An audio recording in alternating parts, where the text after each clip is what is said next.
اللہ اللہ اللہ اللہ اللہ اللہ اللہ۔ یہ جو واقعہ میں سناؤں گا نا، اس میں نکاح بھی آ گیا۔ بولو کیا آ گیا؟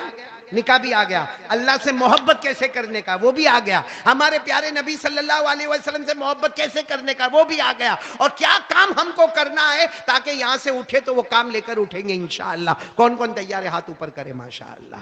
آخری واقعہ سن لو، بات ختم کرتے اس پر۔ نکاح کی بات اچھی لگی آپ کو؟ خوش ہو نا نکاح میں؟ نہیں ہو تو ہو جاؤ، ہونے میں کوئی دیر نہیں لگتی۔ آئی لو یو بولنے کا نا،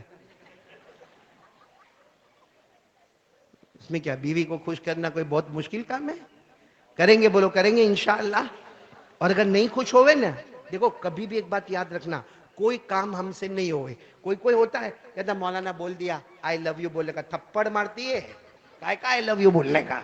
میں کہتا ہوں بھائی کوئی بھی کام امپوسیبل نہیں ہے، ہر کام ہو سکتا ہے۔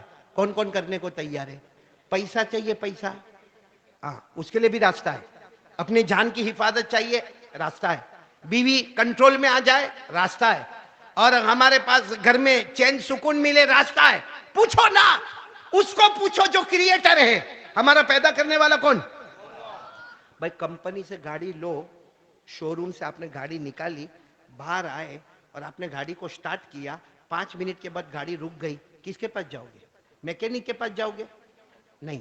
پیٹرول پمپ والے کے پاس جاؤ گے؟ کس کے پاس جاؤ گے؟ کہ گاڑی تو نے بنائی، کریٹر تو ہے، گاڑی تو نے بنائی، ابھی 5 منٹ ہوا، تو ہمارا کریٹر کون ہے؟ تو اللہ کو بولو نا کہ اللہ یہ مصیبت میں پھنسا ہوں، یہ حالت میں پھنسا ہوں۔ اور اللہ قرآن پاک میں فرماتے میرا بندہ میری بندی جب پریشانی میں ہو، اللہ فرماتے پیار سے میرے کو پکار لینا، میرے دربار میں دیر تو لگے گی مگر اندھیر کبھی نہیں ملے گا۔ بولو سبحان اللہ۔ اللہ نے فرمایا امن یجیب المضطر اذا دعا ویکشف السوء ویجعلکم خلفاء الارض اِلٰہٌ مع اللہ قلیلا ما تذکرون۔ اللہ تبارک و تعالیٰ فرماتے پریشان حال، اے دکھی، ارے جان میں پریشان، مال میں پریشان، آبرو میں پریشان، اللہ فرماتے ادھر ادھر مت جا، ایک بار مجھے پکار لے، اللہ فرماتے تیری ساری پریشانیاں دور کر دوں گا۔ بولو سبحان اللہ۔ تو بولو کون کون تیار ہے؟ میں واقعہ سنانے آ رہا ہوں، ایک جوان کا واقعہ سناؤں گا۔ میں نے کہا نا یہ واقعے میں ہم کو سب نتیجہ مل جائے گا، یہاں کا بیان مکمل ہو جائے گا، اور اللہ کل کے نکاح کو بھی مبارک کریں گے انشاءاللہ۔ واقعہ کیا ہے معلوم ہے؟ ہمارے نبی صلی اللہ علیہ وسلم، رات کا سناٹا ہے، بولو رات کا، آواز نہیں آ رہی آپ کی، دیکھو میں جلدی ختم کر رہا ہوں، ساتھ میں بولو رات کا سناٹا۔ جیسے مثال کے طور پر رات کے 1 بجے ہو، 2 بجے ہو، ایک مثال دے رہا ہوں، ہمارے نبی صلی اللہ علیہ وسلم نے رات کو دروازہ کھولا، کچھ کام ہوگا، دروازہ کھولا تو سامنے ایک جوان کھڑے، جوان کھڑے، اتنا کپڑا پہنا ہے، یہاں سے شروع ہوتا ہے یہاں ختم ہوتا ہے، مطلب غریب ہے وہ جوان، کیسے ہے لیکن جوان ہے، غریب ہے، پہننے کے پورے کپڑے۔ اچھا، ان کا نام ہے ربیعہ، ساتھ میں بولو کیا نام ہے؟ آواز نہیں آ رہی، ربیعہ۔ دیکھو رابعہ عورت کا نام ہوتا ہے، یہ صحابی ہے، مرد ہے، نام کیا ہے؟ ربیعہ۔ اچھا ہمارے نبی صلی اللہ علیہ وسلم نے یوں دروازہ کھولا رات کے سناٹے میں، اب کسی کے بھی گھر کے سامنے کوئی جوان کھڑا ہو تو سوال پوچھے گا کہ نہیں پوچھے گا؟ ہمارے نبی نے بھی پوچھا ماں بالو کا یا ربیعہ، ربیعہ یہ آدھی رات کو میرے گھر کے سامنے کائے کو کھڑے ہو جوان، ہاں، اور میرے گھر کے سامنے کیوں کھڑے ہو؟ تو ربیعہ نے کیا فرمایا معلوم؟ اللہ کے رسول آپ کو آرام کرنا ہے آرام کرے، میں تو اس لیے کھڑا ہوں کہ آدھی رات کو آپ کو کوئی کام کرنا ہو تو کوئی ہوگا نہیں، میں آپ کا غلام بن کے تیار رہوں گا۔ اور حضرت ربیعہ نے کیا کہا معلوم؟ سارے لوگ دین میں آپ کی خدمت کرتے ہیں بھائی، حضرت ابو بکر، حضرت عمر، حضرت عثمان، حضرت علی، حضرت بلال، حضرت سلمان، سارے صحابہ دین میں خدمت کرتے ہیں۔ ارے رات کو میرے نبی کو کوئی کام یاد آئے، دروازہ کھولے، قدم بڑھانا نہیں پڑے، ربیعہ ہے، غلام بن کے وہ آپ جو کہو گے وہ میں کام کروں گا۔ بولو سبحان۔ تو ہمارے نبی نے پوچھا کب سے کھڑے ہو؟ کب سے نہیں کتنی راتوں سے کھڑا ہوں تو آج آپ نے دروازہ کھولا تو میں مل گیا. بولو سبحان اللہ. ہمارے نبی کو اتنا پیار آیا. اب جب بھی رات کو ہمارے نبی دروازہ کھولے, بولو سامنے کون؟ آواز نہیں آ رہی, کون؟ ربیعہ. بولو کون؟ اور ہمارے نبی کام کے لیے بھیجے, کبھی کہے جاؤ پانی لے کر آؤ تو ربیعہ پانی لینے کے لیے دوڑے, کبھی کہے فلاں کو بلا کے لاؤ تو ربیعہ دوڑے, کبھی کہے اس کو یہ پیغام پہنچا دو, اس کو وہ پیغام پہنچا دو. اتنا حضرت ربیعہ کام کرے کہ فرماتے تھے اے مدینہ والو تہجد پڑھو, تہجد پڑھو, میں وہ ہوں جو نبی کی چوکھٹ پر کھڑے ہو کر کام کرتا ہوں. بولو سبحان اللہ. اچھا ایک رات کیا ہو گیا معلوم, ایک معاملہ الگ ہو گیا. ہمارے نبی صلی اللہ علیہ وسلم نے دروازہ کھولا, وہی رات کا 1-2 بجے کا سمے ہوگا. ہمارے نبی نے دروازہ کھولا, بولو سامنے کون؟ تو ربیعہ نے فوراً کہا السلام علیکم. وعلیکم السلام میرے نبی بتاؤ مجھے کیا کام کرنا؟ لبیک یا رسول اللہ, اللہ کے رسول میں حاضر ہوں. ہمارے نبی نے فرمایا آؤ اندر آؤ, آؤ گھر میں آؤ. تو حضرت ربیعہ آئے, ہمارے نبی نے کہا آؤ گھر میں آؤ. نہیں اللہ گھر میں آنے کی بات نہیں کرنے کا. حضرت ربیعہ نے فرمایا میرے نبی میں پورا پسینے میں ہوں اور میرے کپڑے بھی میلے کچیلے ہیں. آپ کا گھر وہ گھر ہے جہاں جبرائیل آتے ہیں آپ کے تلوے کو چومتے ہیں. آپ کا گھر وہ گھر ہے جس میں قرآن پاک اترتا ہے. آپ کا گھر وہ گھر ہے جہاں فرشتوں کا مجمع ہوتا ہے. وہ میں تو بہت, میرے کپڑے بھی صحیح نہیں ہے, بدن پہ پسینہ بھی ہے, سخت گرمی کا موسم ہے, میں گھر میں نہیں آؤں گا. ہمارے نبی نے فرمایا میرا حکم ہے ربیعہ آؤ اندر آؤ. اب حکم ملا تو حضرت ربیعہ اندر آئے. ہمارے نبی نے فرمایا چلو ہاتھ دھو لو. حضرت ربیعہ نے یوں ہاتھ دھوئے, کہا چلو کھانا ہے, کھانا کھانے بیٹھو. میرے پیارو ہمارے نبی سامنے بیٹھ گئے, ربیعہ ادھر بیٹھ گئے, کھانا شروع ہو گیا. لیکن سچ بتاؤ کسی بڑے کے سامنے کھانا ہو تو, بھائی کسی بڑے کے سامنے کھانا ہو تو لقمہ دھیرے دھیرے. میں دیکھتا ہوں کچھ لوگ کبھی میرے سامنے بیٹھنے سے بھاگتے, یہ معلوم ہے یہ بیان میں بولے گا. آج میں ادھر جا رہا تھا حسن بھائی کے پاس بیٹھنے, کہا تو ادھر بیٹھ جانا, وہاں پنکھا چلتا ہے, پنکھا چلتا ہے. میں سمجھ گیا کہ بھائی کو کھانا بہت ہے. تو اب اللہ کے رسول کے سامنے کھانا مطلب ربیعہ ایک لقمہ کھاوے پھر شرماوے. ہمارے نبی نے فرمایا ربیعہ کھاؤ آرام سے کھاؤ. حضرت ربیعہ نے کھانا کھا لیا تو جانے لگے, کہنے لگے اللہ کے رسول میں نے کھانا کھا لیا, اب میں جاؤں باہر کھڑا ہو جاؤں؟ ہمارے نبی نے فرمایا باہر کھڑے مت ہونا, ابھی تہجد کی نماز پڑھوں گا, میں پڑھاؤں گا, تم اکیلے میرے ساتھ میں پڑھو گے. بولو سبحان اللہ. حضرت ربیعہ تو حیران ہو گئے کہ سارے صحابہ نے فجر کی نماز نبی کے پیچھے پڑھی, ظہر پڑھی, عصر پڑھی, مغرب پڑھی, عشاء پڑھی, وتر پڑھی, اور ہمارے نبی کے پیچھے عید کی نماز پڑھی, جمعہ کی نماز پڑھی, جنازے کی نماز پڑھی, لیکن میں اکیلا ہوں جو میرے نبی کے پیچھے تہجد کی نماز پڑھوں گا. حضرت ربیعہ نے وضو کیا اور ہمارے نبی نے تہجد کی نماز شروع کی. بولو اللہ اکبر. ہمارے نبی نے شروع کی. اب ہمارے نبی بھی تہجد میں روئے اور حضرت ربیعہ بھی. اور سچ بتاؤ ہمارے نبی تہجد میں روتے تھے کہ نہیں روتے تھے؟ اتنا روتے تھے ایسا لگتا تھا کوئی ہانڈی پر پانی گرم ہوتا ہے, ایسی آہیں نکلتی تھی. اور اللہ تعالیٰ نے فرمایا یا ایھا المزمل قم اللیل الا قلیلا نصفہ او انقص منہ قلیلا او زد علیہ. اللہ نے تہجد کا حکم دیا. ہمارے نبی صلی اللہ علیہ وسلم تہجد میں روئے جا رہے ہیں. بولو نا رائٹ میں کون ہے؟ ایک ہی مقتدی, ایک ہی کون؟ اچھا تہجد کی جب نماز پوری ہو گئی نا تو ہمارے نبی نے کہا ربیعہ آگے آ جاؤ, آگے بیٹھ جاؤ. اب ہمارے نبی ایسے بیٹھے, ربیعہ ایسے بیٹھ گئے. ہمارے نبی نے کیا فرمایا معلوم؟ مانگو, تہجد کا وقت ہے, کیا مانگتے ہو مانگو. تو ربیعہ نے کہا کہ میرے کو مانگنا کچھ بھی نہیں ہے, میں تو خدمت کے لیے آتا ہوں, آپ کی خدمت کے لیے آتا ہوں, میں کچھ مانگنے کے لیے نہیں آتا ہوں. ہمارے نبی نے فرمایا اللہ کا حکم ہے ربیعہ مانگو, تہجد کا وقت ہے. اللہ نے نام لے کر کہا ہے کہ ربیعہ کو کہو مانگے, آج جو مانگیں گے اللہ اسے عطا کر دیں گے. دینے والا کون؟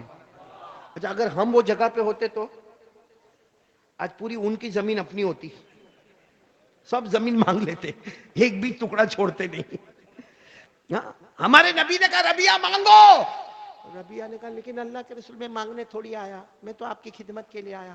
ہمارے نبی نے فرمایا اللہ نام لے کر کہتے مانگو. معلوم ہے ربیعہ نے کہا میرے کو مانگنا ہی ہے. کہاں مانگنا ہی ہے. ربیعہ تھوڑا اور آگے آئے, اور آگے آئے. ہمارے نبی کا ہاتھ تھا, دیکھو یہ ہمارے نبی کا ہاتھ, اس پر اپنا ہاتھ رکھا, کہا مجھے کچھ نہیں چاہیے, مجھے محمد چاہیے. مجھے محمد چاہیے. بولو کیا کہا؟ مجھے محمد. کیا گھڑی ہوگی وہ ہمارے نبی کا جو رونا ہوگا، جو رونا ہوگا. ربیہ کا پھوٹ پھوٹ کے رونا ہوگا، ہاتھ پکڑ کے کہا نہ بڑے کپڑے چاہیے، نہ کوئی میرے کو زمین چاہیے، نہ جائیداد چاہیے. بولو ساتھ میں بولو، مجھے چاہیے تو محمد. بس اتنا کہا. ہمارے نبی نے کیا فرمایا معلوم؟ ربیہ تمہیں محمد چاہیے؟ میں کہاں اللہ کے رسول مجھے آپ چاہیے، دنیا میں بھی آپ چاہیے، آخرت میں بھی آپ چاہیے. تو ہمارے نبی نے کیا فرمایا؟ ربیہ ایک کام کرنا ہوگا. کتنا کام؟ آواز نہیں آ رہی. کتنا کام؟ تو ربیہ نے فرمایا ایک کام 100 کہو سب کروں گا، مگر آپ چاہیے، محمد چاہیے. اس وقت ہمارے نبی نے جو جملہ فرمایا تھا، ربیہ تم اکیلے نہیں، وہ ایک کام جو میں بتا رہا ہوں نا، تم کرو گے یا کوئی بھی کرے گا، میرا کوئی بھی امتی کرے گا، اور کہیں کا بھی رہنے والا ہوگا، اور کوئی بھی زمانے میں پیدا ہوگا، ایک کام کرنا ہے. کوئی بھی کرے گا، کہیں کا رہنے والا ہوگا، کوئی بھی زمانے میں پیدا ہوگا، ایک کام کرے گا، وہ قیامت کی ہر منزل میں مصطفیٰ کے ساتھ ہوگا. بولو سبحان اللہ.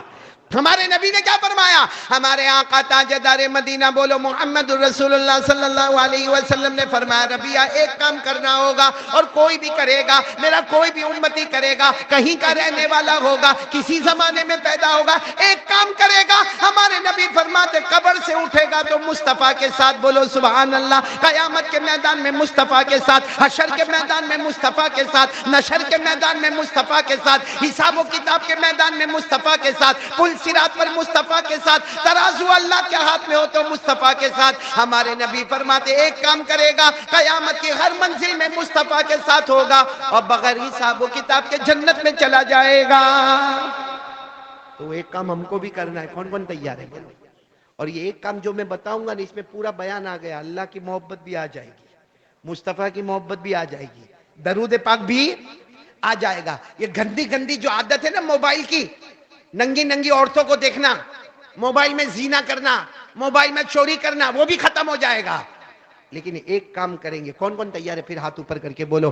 ہمارے آقا تاجدار مدینہ محمد الرسول اللہ صلی اللہ علیہ وسلم نے فرمایا ایک کام کرنا ہوگا، قیامت کی ہر منزل مصطفیٰ کے ساتھ، بغیر حساب و کتاب مصطفیٰ کے ساتھ. اللہ کی محبت بھی ایک کام میں ملے گی، مصطفیٰ کی محبت بھی کام میں ملے گی. موبائل جیسی گندی اور ناپاک حرکتوں سے بچنا بھی اسی کام میں ملے گا، درود پاک بھی اسی کام میں ملے گا. چلو کون کون تیار ہے؟ وہ ایک کام پر میں بہت زور دے رہا ہوں. بولو کون کون کرنے کے لیے تیار ہے؟ دونوں ہاتھ اوپر کر کے بولے، بولو کریں گے انشاءاللہ. پورے بیان کا نچوڑ ایک کام کریں گے. بولو کریں گے انشاءاللہ. وہ کام کیا معلوم؟ ہمارے نبی نے فرمایا ربیہ ایک کام کرو، قیامت کی ہر منزل میں میرے ساتھ ہوں گے، اور کوئی بھی کرے گا. حضرت ربیہ نے پوچھا وہ کیا کام کرنا؟ کہا 5 وقت کی نماز پڑھنا. 5 وقت کی نماز پڑھنا. بولو بولو بولو بولو بولو بولو. 5 وقت کی نماز پڑھنا. اللہ نے فرمایا وَسَبِّحْ بِحَمْدِ رَبِّكَ قَبْلَ طُلُوعِ الشَّمْسِ وَقَبْلَ الْغُرُوبِ وَمِنَ اللَّيْلِ فَسَبِّحْ وَأَدْبَارَ السُّجُودِ. اللہ فرماتے 5 وقت کی نماز پڑھ لے. اللہ کی قسم، اللہ کی محبت نماز میں، مصطفیٰ کی محبت نماز میں، درود پاک نماز میں، اللہ کی تعریف نماز میں، گناہوں سے بچنا تو نماز میں، روزی میں برکت تو نماز میں، گھر میں سکون تو نماز میں، موت کے وقت کلمہ تو نماز میں، قبر جنت کا باغ بنے تو بولو تیار ہو. چلو اب بات سننا. اب وہ حضرت ربیہ ہو گئی، رات ہو گئی. کچھ رات کے بعد ہمارے نبی نے رات کو پھر دروازہ کھولا. بولو سامنے کون؟ تو ہمارے نبی نے پوچھا ابھی کیوں کھڑے ہو؟ اس دن تو سب بات ہو گئی، نماز پڑھیں گے تو تم میرے ساتھ میں ہو، اب یہاں کیوں کھڑے ہو؟ تو ربیہ نے فرمایا میں آپ کا دروازہ نہیں چھوڑوں گا. تو ہمارے نبی نے کیا فرمایا؟ ربیہ ادھر آؤ، سنو سنو، ادھر آؤ. آئے کہ جاؤ شادی کر لو. کیا کرو؟ 22-23 سال کے ہو گئے، جوان ہو گئے، شادی کر لو. تو حضرت ربیہ نے کہا نہیں نہیں نہیں نہیں، اللہ کے رسول شادی کی بات نہیں کرنا، پیسے نہیں ہے میرے پاس، اور دوسری بات ہے کہ میں شادی کروں گا تو پھر رات کو آ کے آپ کے پاس کیسے کھڑا رہوں گا، پھر تو بیوی کا حق ادا کرنے کا. ہمارے نبی نے فرمایا شادی کر لو، تمہارے پورے شادی کا انتظام مصطفیٰ کرائیں گے. بولو سبحان اللہ. تو کہا پھر میں رات کو آپ کے پاس نہیں آ پاؤں گا. ہمارے نبی نے فرمایا میرا امتی شادی کرے، بیوی سننا، نمبر 1 بولو میرا امتی شادی کرے، نمبر 2 بیوی کے ساتھ اچھا سلوک کرے، نمبر 3، بچوں کی صحیح تربیت کرے. ہمارے نبی فرماتے میرا وہ امتی مجھے پسند ہے، اس سے زیادہ پسند ہے کہ کوئی رات بھر آ کے میری چوکھٹ پہ کھڑا ہو جائے. کوئی رات بھر میری چوکھٹ پہ کھڑا رہے، مجھے اتنا پسند نہیں جتنا وہ امتی پسند ہے جو شادی کرے، بیوی کے ساتھ اچھا سلوک کرے اور بچوں کی صحیح تربیت کرے. تو میرے دوستو، وہ رات بھر مدینہ منورہ میں رہے، اس سے بھی زیادہ ہمارے نبی کو پسند ہے. تو چلو شادی تو انشاءاللہ ہوگی، بولو ہوگی انشاءاللہ. اللہ رحمتوں والی برکتوں والی شادی عطا فرماوے. کریں گے نا، کریں گے نا. ارے وہ بڑے بوڑھے کا کو ہے کر رہے ہو آپ لوگ. ہاں، مطلب ہے کہ سکون میں، اطمینان میں، محبت میں بولو نا، سب رہیں گے نا انشاءاللہ. اور ہمارے یہ جتنے جوان ہو جاتے نا، جلدی جلدی شادی کرو، یہ سنیپ چیٹنگ ختم کرو، گرل فرینڈ والا چکر چھوڑو. بہت زبردست چکر ہے معلوم ہے. اپنا حسن بھائی، اگر وہ ماں کا فون آئے گا نا، ماں کا، اپنی ماں کا، سگی ماں کا فون آئے گا، کیسے بات کرے گا معلوم؟ ہلو، ہاں ہاں آؤں گا آؤں گا. او ماں، بیٹا کھانا کھائے گا؟ رات کو کتنے بجے آؤں گا؟ نہیں تو میں بات توے پہ کھا لوں گا. ہاں، میں، میرے دوست لوگ سب ہیں، میں ابھی ماں ڈسٹرب مت کرنا، میں بہت بزی ہوں. صحیح ہے کہ نہیں؟ اور گرل فرینڈ کا فون آئے گا، ہلو تو نے کھانا کھایا؟ نہیں، تیرا باپ ٹفن لے کے آ رہا ہے. تیرے کو صبح میں سر دکھتا تھا، ابھی بھی دکھتا ہے؟ ارے جا دبا دے، جا گلا دبا دے گی. نہ میرے پیارو، یہ ہنستے ہنستے میں بہت بڑی بات آپ کو کہنے جا رہا ہوں. ماں کا دل مت دکھانا میرے دوستوں، ماں کا دل مت دکھانا میرے دوستوں. ماں کے پاؤں کے نیچے جنت ہے اور باپ جنت کا دروازہ ہے. اگر یہ ٹوٹ گیا نا میرے پیاروں، موت کے وقت کلمہ بھی نصیب نہیں ہوگا. اس لیے بہت ہی عاجزی کے ساتھ کہتا ہوں، پورا بیان بھول جاؤ، بھول جانا، ایک بات یاد کر لو، 5 وقت کی نماز پڑھیں گے انشاءاللہ. آمین یا رب العالمین. وآخر دعوانا کن الحمدللہ رب العالمین.